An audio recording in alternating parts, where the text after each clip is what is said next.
This is more than legacy. This is a source of inspiration, sharing the journey of discovery. PSN College of Engineering and Technology.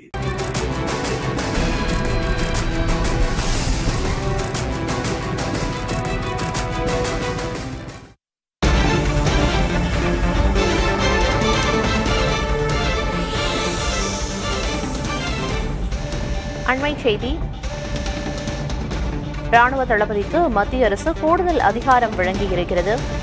எல்லையோரங்களில் பாதுகாப்பை அதிகரிக்க மத்திய அரசு உத்தரவிட்டிருக்கிறது. மேலும் ராணுவ தளபதிக்கு மத்திய அரசு கூடுதல் அதிகாரத்தையும் வழங்கியிருக்கிறது.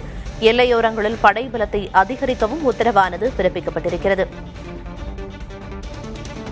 விவரங்களை வழங்குவதற்காக செய்தியாளர் பாலவெற்றிவேல் இணைப்பில் இருக்கிறார். பாலவெற்றிவேல், எல்லையோரங்களில் படைபலத்தை அதிகரிக்கவும், அது மட்டும் இல்லாம ராணுவ தளபதிக்கு மத்திய அரசு கூடுதல் அதிகாரமும் வழங்கி உத்தரவிட்டிருக்கு. உத்தரவில் என்னென்ன விஷயங்கள் குறிப்பிடப்பட்டிருக்கு? முழு விவரம்.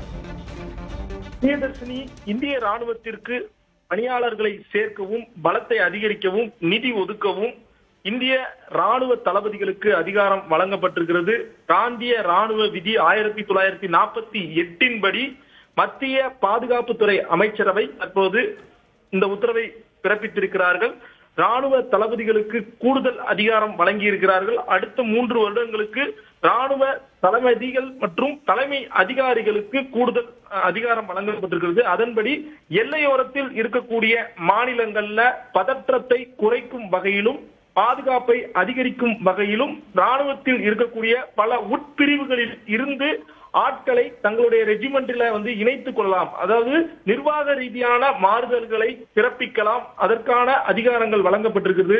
குறிப்பாக இந்திய ராணுவத்துல 32 பிராந்திய ஆர்மிகள் இருக்கின்றது. அதுல 14 காலாட்படைகள் அடங்கும். Southern command, eastern command, western command, central command, northern command, south western command, Andaman Nicobar command, army training command. இந்த 14 உட்பிரிவுகளில் நாட்டின் பல பகுதிகளில் இருந்து இயங்குவார்கள். குறிப்பாக சதர்ன் கமாண்ட் சென்னையை தலைமையிடமாக கொண்டு செயல்படுவார்கள். அதே போன்று பல மாநிலங்களில் இருக்கக்கூடிய ராணுவ வீரர்கள் அவசியம் இருந்தாலோ, தேவைப்பட்டாலோ, பாதுகாப்பை அதிகரிக்க வேண்டும் என விரும்பினாலோ அவர்கள் எல்லையோர பகுதிகளுக்குள் முக்கியமான ரெஜிமெண்ட், முக்கியமான கமாண்டிற்கு அவர்கள் அழைத்துக் கொள்ளலாம் அப்படிங்கிற ஒரு அதிகாரம் பிறப்பிக்கப்பட்டிருக்கிறது. இதற்கு அவர்களுக்கு தேவைப்படும் நிதியை ஒதுக்குவதாகவும் பாதுகாப்புத்துறை அமைச்சரகம் தெரிவித்திருக்கிறது. இது ஒரு முக்கியமான ஒரு முடிவாக பார்க்கப்படுகிறது. இந்தியாவிற்கும் பாகிஸ்தானிற்கும் எல்லையில் ஒரு பதற்றமான ஒரு சூழல் நிலவுகின்ற நிலையில ஜம்மு காஷ்மீர், பஞ்சாப், ராஜஸ்தான் மற்றும் குஜராத் ஆகிய எல்லையோர மாநிலங்கள்ல ராணுவ பலத்தை அதிகரிக்கும் வகையில படைகள் ஏற்கனவே அனுப்பப்பட்டு வரும் நிலையில மேலும் படைகள் தேவைப்பட்டால் புதிய ஆட்களை சேர்ப்பதற்கான அதிகாரம் தற்போது தளபதிகளுக்கு வழங்கப்பட்டிருக்கிறது. Priyadarshini,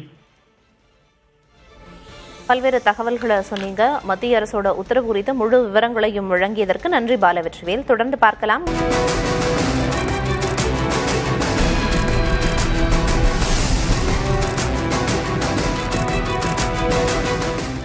This is more than legacy. This is a source of inspiration, sharing the journey of discovery. PSN College of Engineering and Technology.